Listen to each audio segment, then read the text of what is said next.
If you ever work alone in an office building after midnight, pay attention to the security cameras, pay attention to the floors nobody uses, and if you keep seeing the same person in places they shouldn't be, leave, don't investigate, don't follow them. Because sometimes the people caught on camera aren't trespassers, and sometimes they were never supposed to be there at all. Years later, Marcus still avoids office buildings, he avoids elevators, he avoids security monitors, and whenever he sees a missing person poster hanging on a wall, he remembers the face that appeared on every floor of a 12-story office tower, the face belonging to a man who had vanished without a trace, and the night he followed him into a floor that officially didn't exist. This is Tales of the Dark. And this is the story of the night security guard who kept seeing the same missing person. When Marcus Reynolds accepted a job as a night security guard in downtown Nashville, he expected boredom. At 28 years old, he had spent years bouncing between jobs: construction, warehouse work, delivery driving. The security position paid well, the building was modern, the shifts were quiet, and most importantly, he worked alone. The tower stood 12 stories tall and housed several businesses, accounting firms, law offices, insurance companies. Most employees left by 6 in the evening. After that, the entire building became a ghost town. Marcus's shift began at 10 every night. His responsibilities were simple: monitor cameras, patrol each floor, check locked offices, report anything unusual. For nearly 18 months, nothing ever happened. No break-ins, no trespassers, no emergencies. Most nights passed in complete silence. That changed on a cold October evening. Rain hammered against the lobby windows as Marcus sat behind the security desk drinking stale coffee. Around 11 o'clock, a woman entered through the revolving doors. She looked exhausted, dark circles beneath her eyes, hair pulled back carelessly. A thick jacket soaked from the rain. She approached the desk carrying several papers, missing person flyers. Marcus immediately recognized them. The local news had been covering the disappearance for days. The missing man was named Ethan Brooks, 27 years old, worked for a software company nearby. Vanished after leaving work 1 week earlier. His car had been found abandoned. His phone had never been recovered. Nobody knew where he went. The woman introduced herself as Ethan's sister. She asked if Marcus could hang one of the flyers in the lobby. Of course, he agreed. Before leaving, she thanked him quietly. Then she said something strange. "If you see him, call immediately." Marcus nodded. The woman stared at the flyer for a moment longer. Then she whispered something almost too quietly to hear. "He keeps showing up where he shouldn't." Before Marcus could ask what she meant, she turned and walked back into the rain. The encounter lingered in his mind for the rest of the shift. He eventually pinned the flyer beside the elevators and forgot about it. Or at least he tried to. 3 nights later, something happened. Around 2:15 a.m., Marcus sat watching security monitors. 12 camera feeds covered the building: lobby, parking garage, elevators, hallways. Everything looked normal. Then movement appeared on camera 7, the hallway on the 9th floor. Marcus frowned. Nobody should have been there. The offices upstairs had been empty for hours. He leaned closer to the screen. A man wearing a blue hoodie walked slowly through the hallway. His head remained lowered. His hands stayed inside his pockets. At first, Marcus assumed it was a trespasser. Then he felt his stomach tighten. The man looked familiar, very familiar. Marcus reached toward the bulletin board beside him. He grabbed the missing person flyer. Then he looked back at the monitor. The same face, the same dark hair, the same blue hoodie. Ethan Brooks, the missing man. Marcus stared at the screen. His pulse accelerated. The figure stopped briefly beneath a hallway light, just long enough for Marcus to see his face clearly. It was Ethan, without question. Marcus immediately stood. He grabbed his flashlight and radio. Then he headed toward the elevators. The ride to the 9th floor felt unusually long. The doors finally opened. Silence greeted him. The hallway stretched empty in both directions, nobody there. Marcus searched every office, every conference room, every bathroom, nothing. The entire floor was empty. He returned downstairs feeling irritated. Perhaps the camera footage had been distorted. Perhaps it only looked like Ethan. When Marcus reviewed the recording 20 minutes later, the footage remained unchanged. The man was clearly visible, walking down the hallway, then disappearing around a corner. Marcus reported the sighting to his supervisor. The police were contacted. Detectives arrived before dawn. They reviewed the footage, asked questions, copied the recording, and left. For the first time in 18 months, Marcus felt uneasy inside the building. The following night was worse. At exactly 2:15 a.m., the same figure appeared again, this time on the 5th floor, walking slowly through another hallway. Marcus watched in disbelief. The man moved exactly the same way, head lowered, hands in pockets, slow, deliberate steps. Again, Marcus rushed upstairs. Again, he found nobody, not a single person. The floor was empty. When he returned to the security room, he replayed the footage repeatedly. Something about it bothered him. Then he noticed it, the timestamp. The figure had appeared on camera 5 and camera 9 simultaneously. 2 different hallways, 2 different floors, at the exact same moment. Marcus stared at the screen. That wasn't possible.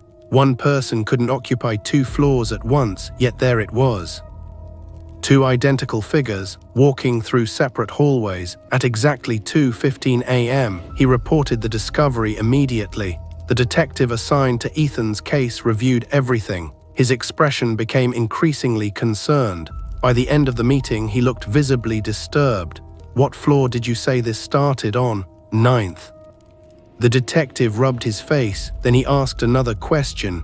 "What floor is currently empty?" Marcus frowned. "11th." The detective slowly nodded. Then he showed Marcus something on his phone, a photograph. It was taken from a traffic camera. The last confirmed image of Ethan Brooks before his disappearance. Ethan stood near a parking garage entrance. Behind him loomed a large office building. Marcus immediately recognized it. His building, the exact same tower he guarded every night. A chill crawled down his spine. Ethan had been there. Right before he vanished, the detective explained that investigators had previously searched the building. Nothing had been found, no evidence, no witnesses, no explanation. Marcus suddenly remembered something. Years earlier, before renovations, the building had contained 13 floors, not 12. An old service level had existed between the 11th and 12th floors. Most employees never knew about it. The floor had supposedly been sealed decades ago. The elevators no longer listed it. Official blueprints barely referenced it. Nobody used it, nobody talked about it. And yet, when Marcus checked the camera recordings from the previous nights, both sightings ended near the same staircase. The staircase that led toward the sealed level, toward the forgotten floor hidden inside the building, toward the place Ethan Brooks seemed to be trying to reach, or perhaps trying to escape from. Marcus didn't tell anyone what he planned to do next, because deep down, he already knew it was a terrible idea. But the following night, at exactly 2:15 a.m., when Ethan appeared once again, Marcus decided he was going to follow him. The following night, Marcus arrived early. He couldn't stop thinking about the hidden floor, the forgotten level between the 11th and 12th floors, the level that officially no longer existed, and the missing man who somehow kept appearing near the staircase leading toward it. For hours, nothing happened. The building remained silent, empty, normal. Then the clock above the security desk changed to 2:15 a.m. Marcus immediately turned toward the monitors. His stomach dropped. Ethan was back. This time he appeared on the 11th floor, closer than ever before. The figure moved slowly down the hallway, passing dark office windows, passing locked conference rooms, heading directly toward the emergency staircase. Marcus grabbed his flashlight, his radio, and rushed toward the elevator.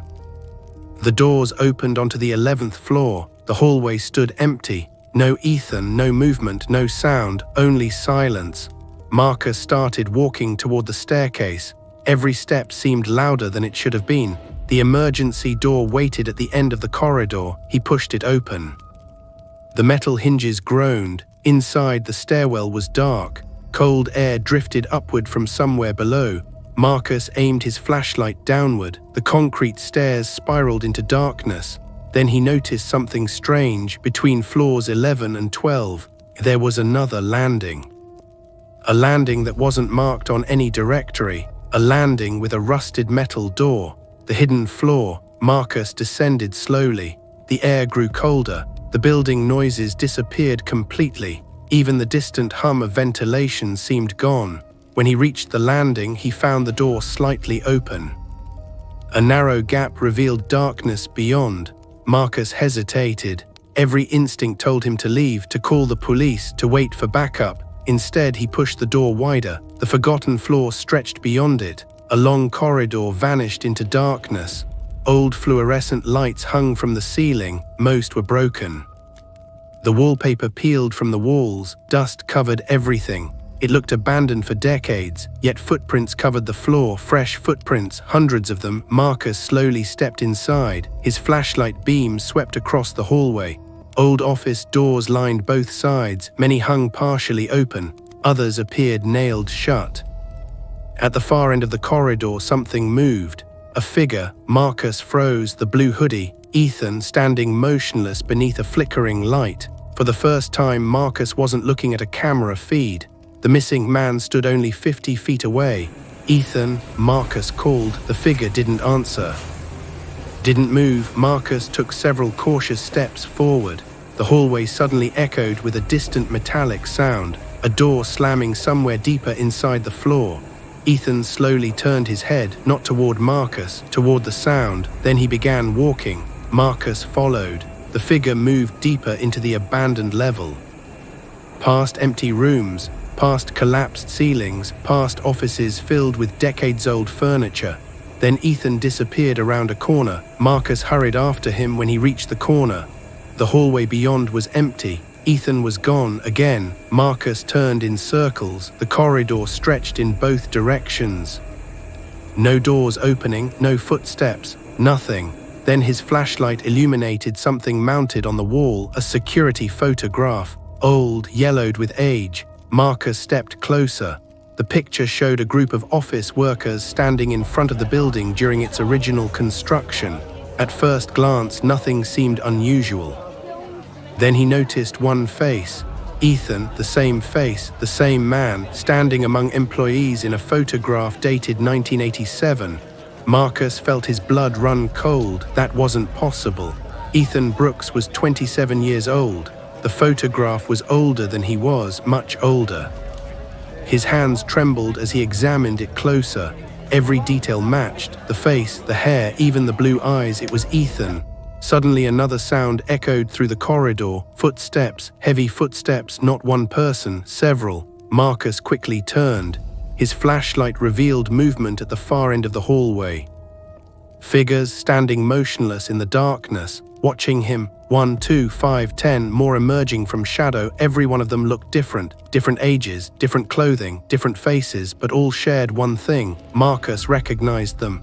Missing person cases, faces from local news reports. People who had vanished over the years. People never found. They stood silently throughout the corridor. Watching, Marcus backed away.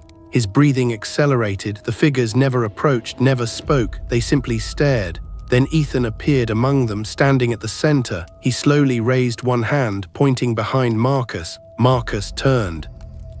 A single door stood at the end of the hallway. Unlike the others, it appeared new, modern, clean. The number mounted on it read 1300. Marcus stared. There was no 13th floor. The building only had 12, officially. Then the door began to open, just slightly. Darkness waited beyond.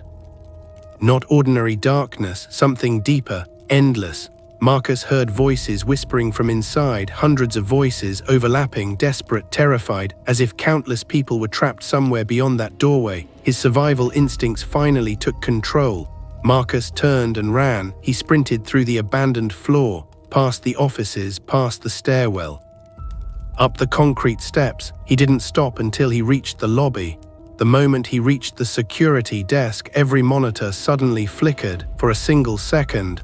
All 12 camera feeds displayed the same image. Ethan Brooks standing in front of camera 7, looking directly into the lens. Then the screens returned to normal. The hidden floor was searched the next morning. Police, building management, engineers, everyone, they found nothing. No abandoned offices, no hallway, no door marked 1300. The landing between floors had vanished. Official blueprints showed no hidden level, no service floor, nothing. Marcus quit 3 days later. The detective investigating Ethan's disappearance contacted him one final time. A new piece of information had surfaced. When Ethan disappeared, security cameras recorded him entering the building, but never leaving. To this day, Ethan Brooks remains missing. So do several other people connected to similar cases throughout Tennessee. Years later, Marcus still refuses to enter office buildings after dark. He avoids elevators, he avoids security work, and whenever he sees a missing person poster hanging on a wall, he remembers the hidden floor, the silent figures, the impossible photograph, and the door labeled 1300, because some people disappear without a trace, and sometimes they never truly leave. If you are brave enough to hear more nightmares, subscribe to Tales of the Dark, and if you have your own terrifying story, share it in the comments or send it by email. Your story might become the next nightmare.